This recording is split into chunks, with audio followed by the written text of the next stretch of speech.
إن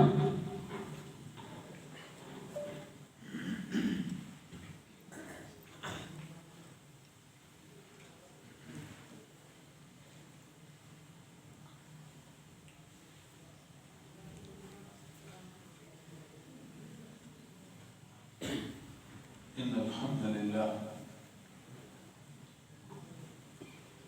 نحمده ونستعينه من يهده الله فلا مضل له ومن يضلل فلا هادي له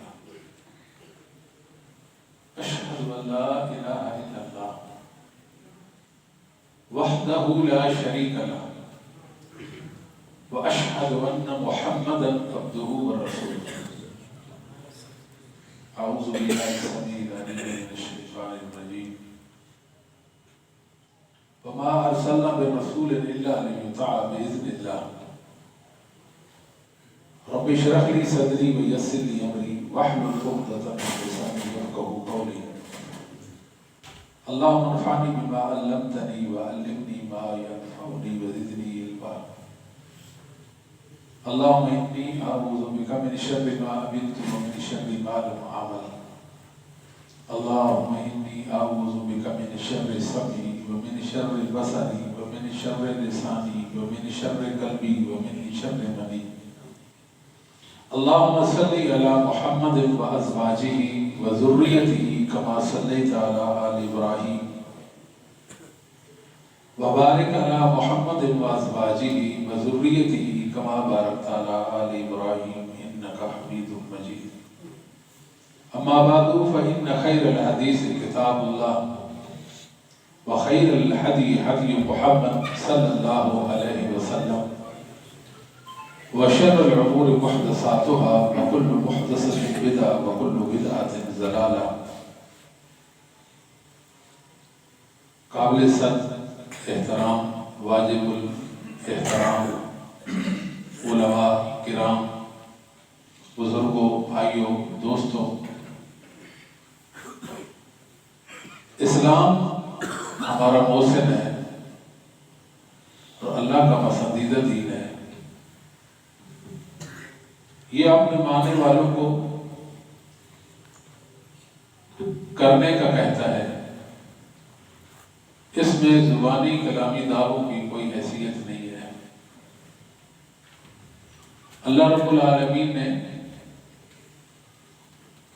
پہلی قوموں میں یہود و نصارہ کا ذکر کیا ان کا دعویٰ تھا نحن ابناء اللہ و احباؤہ کہ ہم اللہ کے بیٹے ہیں اور اس کے پورے پیارے ہیں ہمارا نبی اللہ کا بیٹا تو ہم اللہ کے بیٹے ہوئے تو اللہ کے ہاں ہماری شان ہماری عظمت کا کیا کہنا یہ ان کا دعویٰ تھا اس کے باوجود اللہ رب العالمین نے ان کو بدر اور خنزیر بنا دیا تھا تو اسلام میں زبانی کلامی دعووں کی کوئی حیثیت نہیں ہے اسلام میں انسانوں کو وحی کا پیروکار بنایا گیا ہے جو اللہ نے محمد کریم صلی اللہ علیہ وسلم پر اتاری ہے وہ اللہ کا علم ہے جو رسول اللہ صلی اللہ علیہ وسلم پر اترا اور خود پیغمبر اسلام محمد کریم صلی اللہ علیہ وسلم اس وحی کی عملی تعبیر و تفسیر بنے اور صحابہ کرام رضوان اللہ علیہ مجمعین نے رسول اللہ صلی اللہ علیہ وسلم کو فالو کیا وَمَا يَنْتِقُ عَنِ الْهَوَىٰ إِنْ هُوَ إِلَّا وَحْيٌ يُوحَىٰ محمد صلی اللہ علیہ وسلم کی پیروی اس لیے ہے کہ آپ وحی کا حکم فرماتے ہیں اور وحی سے تکلم فرماتے ہیں آپ کا نطق وحی سے ہے اللہ رب العالمین نے رسول اللہ صلی اللہ علیہ وسلم سے ہوا کی نفی کی ہوا یہ گہرا لفظ ہے ہماری زبان میں اس کا ترجمہ شاید ممکن نہ ہو ہم خواہش نفس کر دیتے ہیں کہ آپ نفس کی پیروی میں یا نفس کی خواہش میں نہیں بولتے وما ينطق عن الهوى ان هو الا وحی یوحی